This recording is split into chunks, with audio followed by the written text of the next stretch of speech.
Esse não é um vídeo nem falando bem, nem falando mal do Brasil, mas sim falando a realidade de ser fotógrafo nesse país, fotógrafo ou fotógrafa nesse país nos dias de hoje. Esse vídeo aqui está sendo gravado em abril de 2022. Eu sou o Diego Fernandes e vamos começar aquele papo gostoso sobre fotografia. Bom, eu fiz uma listagem aqui dos pontos negativos e dos pontos positivos de ser fotógrafo ou fotógrafa aqui no Brasil. Claro que eu vou falar muito voltado para a minha área, que é a moda, modelos e retrato, mas algumas coisas servem para todas as áreas também. Antes de eu entrar aqui na minha listagem, eu quero falar daquele caso clássico, que eu acho que todo fotógrafo mais experiente já passou, de chegar alguém e falar assim, eu queria tanto ser fotógrafo, eu gosto tanto de fotografia, minha filha, o meu filho gosta tanto de fotografia, ele quer ser fotógrafo, ele até comprou uma câmera e não sei o quê. Entenda uma coisa, você gostar de fotografia é uma coisa, você querer ser fotógrafo ou fotógrafa é outro. Ser fotógrafo ou fotógrafa, isso não é só aqui no Brasil, isso é em qualquer lugar do mundo. Requer muito estudo, muita dedicação, como qualquer coisa. A mesma coisa que você falar assim, eu quero aprender a tocar violão porque eu gosto muito de música. O fato de você adorar a música não significa que você vai já sair tocando violão, vai aprender violão do dia para a noite e vai gostar daquilo. Requer muito estudo, requer muita prática, você tem que praticar todo dia. Fotografia é a mesma coisa. Então, tenha isso em mente antes de você mergulhar nessa área, porque não é uma área que custa barato. Isso daí, inclusive, é um item aqui da listagem que eu fiz. E fazer um investimento para depois você chegar à conclusão de que, não gostei, não quero ser fotógrafo nem fotógrafa, aí o dinheiro já foi embora, né? Aí você ficou só com a frustração. Bom, mas vamos lá, vamos à nossa listagem aqui. Como eu gosto muito de terminar os vídeos de forma positiva, então eu vou primeiro falar dos pontos negativos de ser fotógrafo ou fotógrafa aqui no Brasil. O primeiro deles é a questão da violência, perigo de roubo. Quem fotografa dentro de um estúdio, como é o caso aqui da Eccles, tem um nível a mais de segurança, tá dentro, não é 100% seguro, nenhum lugar é, Mas, de certa forma, você tem ali uma tranquilidade de fotografar, de deixar os seus equipamentos por ali e tal. Tem muita gente que não tem estúdio, principalmente quem está começando, e acaba fazendo fotografia externa. Ou até mesmo quem tem estúdio, Quem tem estúdio não faz só no estúdio. Quem tem estúdio também faz fotografias externa. E aí é uma parte bem complicada aqui no Brasil, porque, infelizmente, você acaba tendo que ficar ali com um olho na câmera e o outro nos equipamentos que estão ali ao redor, Esse perigo existe, não dá para a gente fechar os olhos e falar que não, que está fazendo pré-julgamento, porque acontece muito. Já tive colegas que foram roubados, inclusive teve um colega meu que o estúdio dele foi roubado, o estúdio dele era num prédio, o prédio foi invadido e roubaram os equipamentos dele de dentro do prédio. Então, é uma triste realidade, mas isso acontece aqui no Brasil. Vamos para o segundo item aqui dessa lista, que esse é um item que aflige muita gente que está entrando e já está também na fotografia, que é o preço dos equipamentos. Tudo vai custar muito caro, porque eu acho que 99% dos equipamentos de fotografia são importados e são sensíveis à variação do dólar. Os equipamentos são todos cotados em dólar, então o dólar sobe, os equipamentos sobem, além da alta carga tributária que a gente tem aqui no Brasil. Então, a gente paga a taxa de importação, IPI, ICMS, vários outros impostos aí, que acabam encarecendo muito o nosso equipamento. Quer dizer, é um equipamento que já não vem barato lá de fora. E quando chega aqui no Brasil, ele é tributado ainda por cima, Então, esse é um fator muito, muito negativo. O ideal, às vezes, seria até você viajar para fora, comprar lá fora e trazer na mala, mas aí também existe o risco de, na alfândega, eles implicarem, porque provavelmente vai passar do valor máximo que você pode trazer, se você for para os Estados Unidos. Se eu não estiver enganado, são $1.000 de itens que você pode comprar lá e trazer. Se passar disso e a alfândega pegar, já pode ser tributado. Então, isso acaba sendo um problema também. É a realidade, a gente tem que encarar e ir investindo, conforme dá. Cobra um preço justo, tá? Preço justo, entenda bem, preço justo não é um preço baixo. É um preço que seja bom para você e um preço que seja bom para o seu cliente também. O seu cliente também precisa entender que tudo aquilo ali que está sendo montado para você fazer um ensaio fotográfico dele, aquilo lá teve um custo. O clique da sua câmera, ele tem um custo. A câmera ela tem um limite de cliques até ela pedir uma manutenção, né? Essa manutenção às vezes pode envolver troca de peça e tudo mais. Então, não dá para um ensaio fotográfico aqui no Brasil custar R$100, R$200. Não tem como. E aí a gente entra nesse um gancho, né, para o próximo item, é justamente educar o cliente em relação a isso, porque a cultura do cliente de fotografia aqui no Brasil, ela é de que o custo de um ensaio fotográfico, de um editorial de moda, tem que ser o mesmo custo de uma fotografia 3x4. Você pode até pensar que eu estou exagerando, mas não é. Essa é a realidade. Porque eu acho que todo mundo, quando começou na fotografia, colocou o preço bem lá embaixo, né? Bem baixinho, para falar, vou ganhar cliente, ganhar portfólio, né? Depois eu vou aumentando o preço. E mesmo você colocando o preço muito baixo e entregando um material de muita qualidade, o seu cliente vai reclamar do preço. E eu já vi, olha, no começo teve ocasiões assim de eu cobrar coisa de R$100 no ensaio. Tudo bem que quando eu comecei na fotografia, R$100 era até valia alguma coisa, né? Hoje em dia quase não é nada. Mas de cliente reclamar, falar, achei muito caro. E naquela época não tinha essa de entregar 15 fotos, o cliente queria 50 fotos. Ou seja, se eu cobrasse R$100 por 50 fotos, você entende que cada foto ia sair por R$2 apenas? Tipo, você teve todo aquele trabalhão, né, de montar a iluminação, fora o teu curso, teu conhecimento, teu gasto com a câmera. E a edição, né, a fotografia ela não acaba quando termina o shoot. O shoot é 50%, os outros 50% é a edição de imagens, que te consome tempo, né, demanda recurso, como é o caso aqui, ó, do computador, né? A gente sabe que não é qualquer computador que dá para você editar de forma tranquila fotografias em RAW, né? Fotografias que são pesadas e tal, né? Fora isso, tem serviço na nuvem, enfim, tem uma série de gastos aí que a gente tem que às vezes o cliente não faz ideia. Não dá para culpar o cliente, porque o cliente também não é obrigado a entender tudo que envolve a fotografia, mas é uma questão de você fazer o seu preço também. Fazer o preço muito lá embaixo, você acaba quebrando o mercado, porque você tira o cliente de fotógrafos já consagrados, sérios, que estão aí já na ativa, né?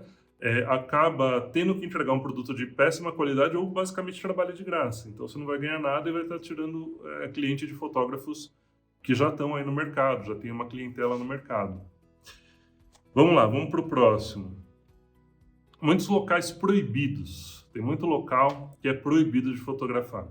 Por incrível que pareça, né? Ao mesmo tempo que o Brasil é um país do oba-oba, tudo pode, mas tudo pode às vezes até para quem está errado, para quem está certo não pode.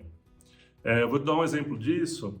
Uma vez que eu fui fotografar ali numa rua do lado do pátio do colégio, e era na rua, estava fotografando na rua. E aí vem um segurança e fala assim, o que você está fazendo aí? Né? Eu com uma câmera fotográfica, um set de iluminação, ele veio perguntar o que eu estou fazendo. Mas o que eu falei, eu estou cozinhando feijão. Falei, olha, é um ensaio fotográfico. Mas você tem autorização? Falei, olha, eu não entendo muito de leis, mas eu acredito que eu não precise de autorização para fotografar na rua. E era uma rua sem saída, inclusive. Então, assim, não estava nem atrapalhando a movimentação da rua. Não passava ninguém por lá, a não ser morador de rua que ia lá para urinar. O cheiro de urina terrível. Graças a Deus que a fotografia não tem cheiro. E ele falou, não pode fotografar aqui, porque isso daqui é uma secretaria do Estado ou da Prefeitura, não sei o quê. Eu falei, bom, se é do Estado ou da Prefeitura, então eu posso. Porque eu pago imposto. Não, mas não pode, não sei o quê. Encheu o saco, insistiu. Até que acabou o clima do ensaio, né? Eu falei, é melhor a gente ir para outro lugar do que eu ficar discutindo com o segurança. Uma coisa babaca, né? Uma coisa babaca, porque o que eu estou fazendo de errado? E inclusive eu questionei ele, falei, olha, as pessoas podem vir aqui para urinar e eu não posso vir para tirar foto? A resposta dele foi bem engraçada. Ele falou assim, no meu turno ninguém urina aqui. Eu falei, não... Eu acabei de ver um cara saindo daqui. E ele fez na frente das modelos. Ele urinou na frente das modelos, não estava nem aí. Então é isso, né? A gente tem essa hipocrisia, essa babaquice de, porque esse prédio... Até em praça, acreditem. aquela praça em frente à Estação da Luz. Eu estou falando aqui de São Paulo porque é o local onde eu moro e é onde eu mais fotografo. Teve uma situação naquela praça, acho que chama Praça da Luz, não sei, fica do lado da Pinacoteca do Estado. E eu fui fotografar lá, estava um dia lá, e não foi nem modelo, nem nada, era bem no começo, quando eu era estudante de fotografia. Eu lá com a minha câmerazinha aqui no ombro, pô, entrando, eu nem coloquei a câmera no olho e a segurança já veio. Eu falei, o que você está fazendo com essa câmera? Como se você tivesse com uma arma na mão, né? Uma bomba. O que você está fazendo com essa câmera? Eu falei, não, tirar umas fotos aqui. Ah, não pode, porque aqui tem algumas obras de arte que pertencem à Pinacoteca e não pode tirar foto. Eu falei, meu amigo, todas essas obras de arte que tem aqui, tem 1000 fotos delas na internet. Você está querendo proibir o que já aconteceu, né? Se eu fizer uma foto dessa e publicar, vai ser só mais uma, né? Então eles têm essa ideia de que eu vou tirar foto de uma obra de arte lá e vou ficar milionário vendendo essa foto. Uma foto que já existe, né? Que todo mundo já viu, todo mundo já tem essa foto. Se quiser, é só baixar na internet, imprimir um quadro e põe na parede, né? Então é complicado. Agora, saindo um pouco aqui do estado de São Paulo, teve uma vez que eu fui fotografar em Curitiba e lá eu achei um lugar bem legal, eu não fui incomodado lá. Eu fotografei muitos lugares lá em Curitiba. Levei inclusive equipamento de iluminação, coloquei na rua tal, para fotografar. E acabou que ninguém incomodou, inclusive até consegui entrar num prédio ali, um prédio que tinha uma varandinha, um prédio de 2 andares, uma varanda bem bonitinha assim, e tava pegando bem o pôr do sol, sabe? Aquele contraluz. E eu vi um cara na porta, eu falei, olha, queria muito poder fotografar a modelo aí nessa varanda, eu sei que é uma propriedade privada. O cara nem esperou terminar de falar, ele falou, entra aí. Ele me deixou entrar, subiu lá, deixou eu subir na varanda com a modelo, fui lá, fotografei, a fotografia ficou maravilhosa. Então, falando especificamente de São Paulo tem essas coisas, né, de não poder fotografar. Por exemplo, Paranapiacaba, um outro exemplo. Todo mundo gosta de fotografar lá. Se você é fotógrafo aqui da região de São Paulo, você já deve ter ido lá, ou pelo menos já deve ter ouvido falar da Vila Histórica de Paranapiacaba, que fica aqui, teoricamente, no ABC, que é onde fica o estúdio da Eccles, né? Paranapiacaba pertence a Santo André, mas ele fica numa região de Mata Atlântica. Mas, enfim, é uma vila construída pelos ingleses, tem as ferrovias, então lá é muito bonito de se fotografar. Tem a neblina, enfim. E só que tem uns imóveis muito bonitos lá também, só que você não pode fotografar dentro desses imóveis. Aí você tem que mandar um e-mail para a prefeitura vai querer saber. É a burocracia, né? A burocracia, né? Porque, ok, qual que é o problema? Coloca regra.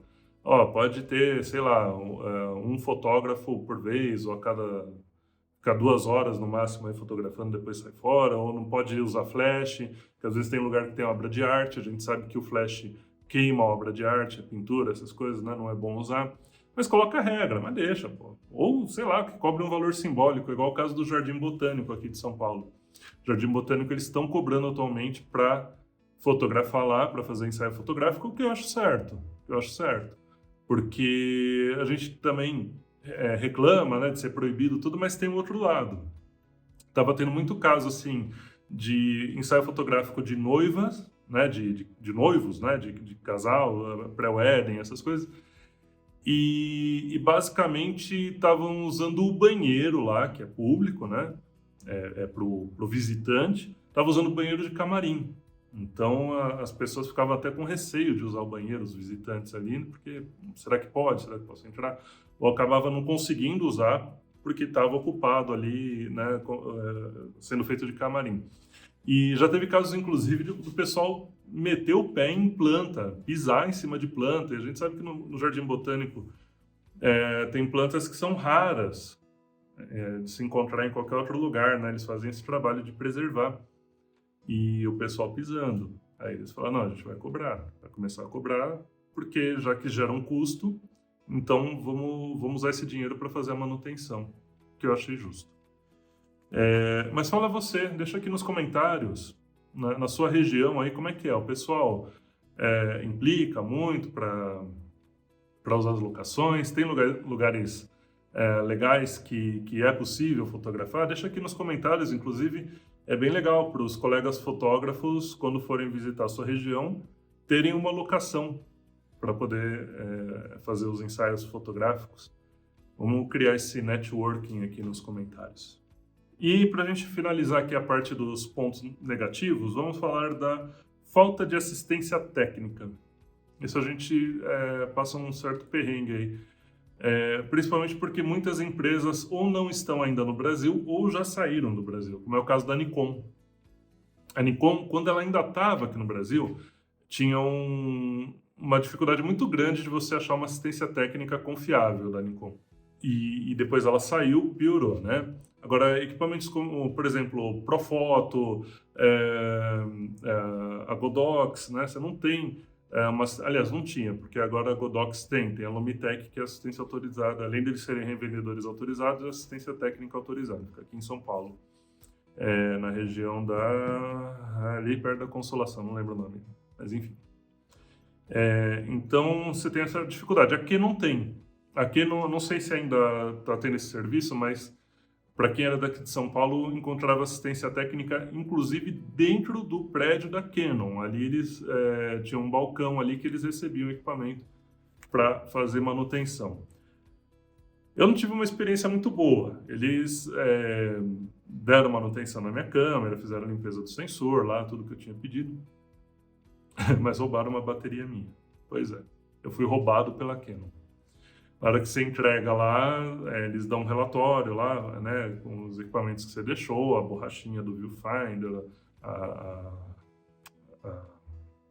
a alça, lente, né, tudo que você entregou junto, e o cara não colocou que eu entreguei com a bateria. E eu batendo papo ali com o cara da recepção, conversando sobre fotografia, não sei o que, eu fui lá, assinei sem olhar. Burro pra caralho também que eu fui, né.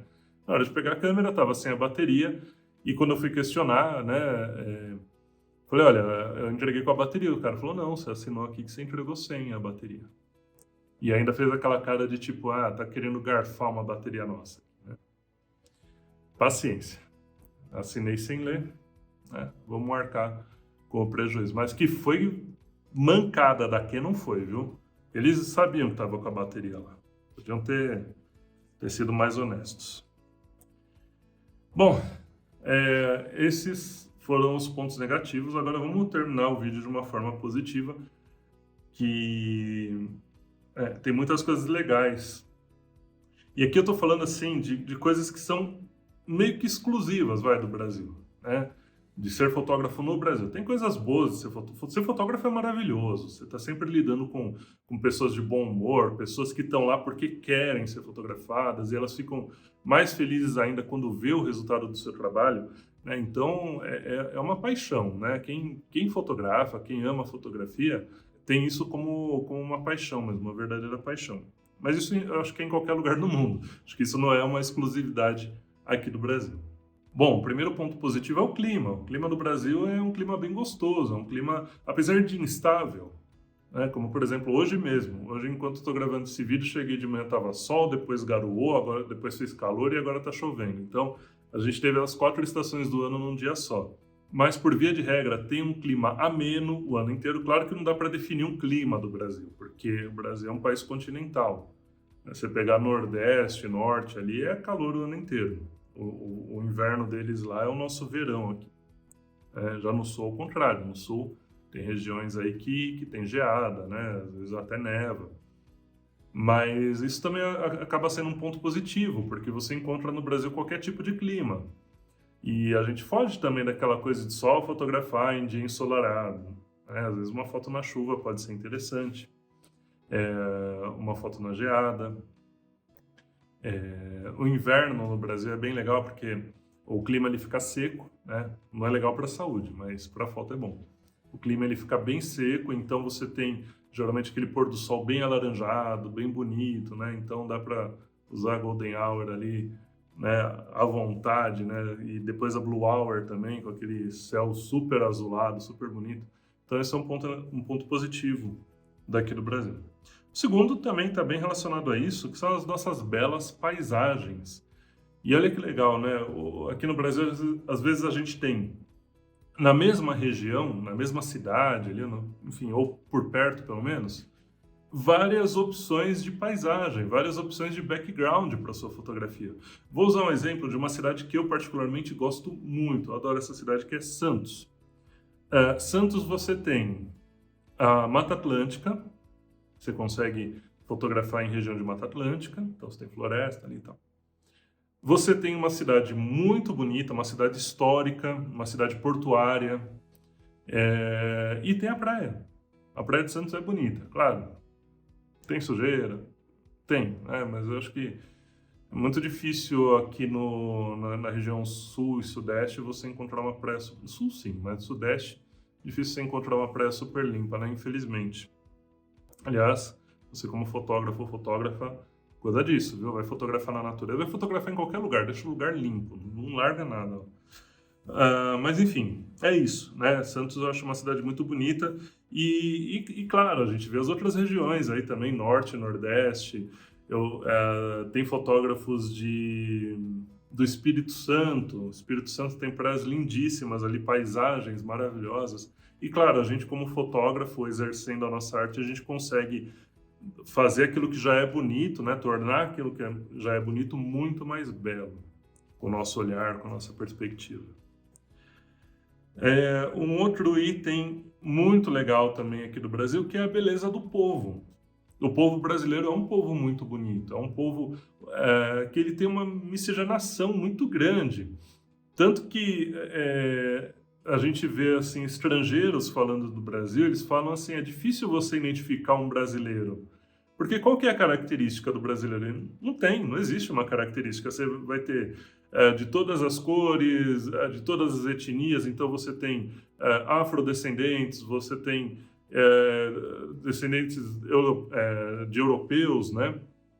Asiáticos, os latinos, de indígena, que são os brasileiros originais, né? Então acho que se a gente for definir um povo brasileiro, é um índio, né? Que é o povo que estava aqui antes de tudo isso acontecer. Agora, de falar do morador mesmo do Brasil, as pessoas que vivem hoje no Brasil, que nascem hoje no Brasil, não tem uma característica. Mas isso é legal porque eu tenho a impressão que o brasileiro ele pegou o melhor de todos os povos. Então, acho que a natureza fez uma coisa boa, né, com o povo brasileiro, né, de pegar o melhor ali de cada povo e criar essa variedade. O brasileiro... Pode até estar discordando de mim, aí falar, eu conheço gente feia. Gente feia tem em qualquer lugar do mundo, né? Acontece. Mas tem muita gente bonita aqui no Brasil e, olha, principalmente eu que trabalho com fotografia de modelos, muitas modelos, ou muitos modelos, né, masculino e feminino, que fotografam aqui, já foram para o exterior, estão morando no exterior, principalmente Ásia. A Ásia, eles adoram brasileiro, então eles acham o brasileiro muito bonito. Na Europa, bom, acho que uma das modelos mais conhecidas do mundo, se não a mais conhecida, é a Gisele. Né? Tudo bem, é porque ela é casada com Tom Brady, né, que é aquele jogador famoso lá nos Estados Unidos. Mas muito antes dela casar com ele, ela era conhecidíssima.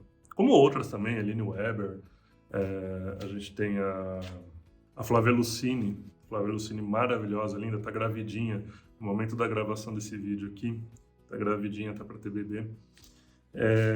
Então tem isso, né? O povo brasileiro tem isso de bom. Aí falando de mercado, o Brasil ele tem clientes fiéis, clientes que são muito espertos, muito inteligentes, mas são fiéis. Então, claro que essa fidelidade não é algo nato e algo que vai depender só do cliente querer ser fiel ou não. Ele é fiel porque você entregou um produto de qualidade. Não adianta você fazer uma foto de qualquer jeito, uma edição mal feita, entregar a foto com má qualidade, com crop errado e tudo mais. Tem que fazer um trabalho bem bonitinho para o seu cliente, mas se você fizer um trabalho bom, ele não vai querer ter o trabalho de procurar outra pessoa e criar um vínculo. O legal do brasileiro é isso, ele tem essa questão de se conhecer há pouco tempo, mas já cria vínculo. Então, a partir do momento que você conquistou o seu cliente, primeiro, com qualidade, segundo, com respeito, ou vice-versa, tem que andar junto, né? Esse cliente vai ser fiel a você, ele vai querer sempre fotografar com você desde que você mantenha isso. Mantenha o respeito e mantenha a qualidade. Esse cliente vai ser fiel a você para o resto da vida. E por último, a concorrência. Aí você vai falar assim, mas Diego, concorrência é boa? Concorrência é ruim. Pô, tem uma pessoa aí que está ameaçando tirar meus clientes? Eu não penso dessa forma. A concorrência, ela é muito boa. Inclusive, eu lembro quando eu estava, há muito tempo atrás, uma amiga minha, a Aninha, ela queria aprender fotografia. Eu falei para ela, beleza, vamos marcar aí, a gente faz os rolês fotográficos, né? Eu vou te ensinando algumas coisas. Teoria da fotografia, né?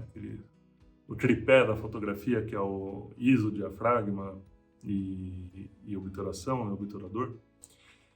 E a gente vai fazendo. Ela falou, pô, que legal, tal, gostou, né, dessa ajuda que eu dei a ela. E numa das conversas ali, ela falou assim, claro que você não vai me ensinar o pulo do gato, né? Eu falei, claro que eu vou. Eu não tenho medo de concorrência. Concorrência é bom. Uma profissão ou um país que não tenha concorrência, ele nivela por baixo. Quer dizer, por que eu vou entregar uma fotografia de boa qualidade, num preço justo, se só eu faço aquilo? Imagina só, tem 2, 3 fotógrafos no Brasil. Primeiro, eu vou poder cobrar o preço que eu quero. Né? Então a pessoa vai precisar de foto, ela vai depender única e exclusivamente de mim e eu vou poder cobrar, sei lá, 50 mil num ensaio fotográfico ali de 15 fotos. Segundo, eu não vou me preocupar com a qualidade. Ela não tem outra alternativa. Então, você vê como é ruim a falta de concorrência? E essa é uma filosofia que até um outro amigo meu, fotógrafo, também compartilha disso, que é o Évora. Tanto que ele compartilha disso que ele tem um canal no YouTube que explica muita coisa, muitos truques da fotografia que ele utiliza. Um verdadeiro tutorial de Photoshop, eu vou deixar o canal dele aqui no card desse vídeo. Depois você acessa lá e dá uma olhada se você quer aprender mais sobre Photoshop, aprender mais sobre o business da fotografia também. Então, concorrência é bom e a gente tem bastante concorrência e a gente tem muito fotógrafo bom aqui no Brasil. E isso é bem legal, porque cada vez que eu olho a fotografia de um concorrente meu, né, eu penso assim, pô, eu preciso estar melhor do que ele. Preciso crescer. Lembrando, tá melhor, essa competição que a gente fala, não significa que você é inimigo daquele fotógrafo, que você quer massacrar aquele fotógrafo. Não é, a gente quer ganhar mercado, né? Capitalismo. Então a gente, hora está em cima, hora está embaixo e depois corre para ir para o topo de novo. Então a gente está sempre nessa. E sabe quem ganha com isso? O seu cliente. Essa competição que é super saudável, uma competição de mercado, sempre faz com que o seu cliente saia ganhando. Porque além de você cobrar um preço justo, você vai se preocupar com a qualidade, você vai querer segurar, fisgar o seu cliente pela qualidade do seu trabalho, do trabalho que vai ser entregue a ele ou que foi entregue a ele. E sempre mantendo respeito também. Isso é uma outra coisa. Acho que respeito tem que vir de berço. Mas se, sei lá, você por um acaso não tem muito saco para ficar tratando bem, você vai ter que aprender a ter, porque se você não tratar seu cliente bem, por mais que você entregue um produto de qualidade, o seu concorrente vai tratar ele bem. Então, às vezes, esse é o diferencial. Você fotografa igual ao seu concorrente, mesma qualidade, mesmo preço, mesma edição, tudo. Só que o seu concorrente trata o cliente dele com o máximo de respeito. E você não, você vai perder. Bom, esse foi o nosso bate-papo de hoje sobre fotografia. Eu quero que você deixe aqui nos comentários o que você achou dessa conversa. Se você concorda, se tem alguma coisa que você discorda, você é livre para discordar. E também o seu feedback na questão do like ou dislike, se você gostou ou não gostou. Se você gostou, deixa o like. Não gostou, fica à vontade para deixar o seu dislike. Agora, uma coisa que eu sempre peço no final dos nossos vídeos, e eu quero que seja você já um fotógrafo profissional, uma pessoa que gosta de fotografar ali com o seu celular apenas, só por hobby, seja como for, nunca deixe de fotografar.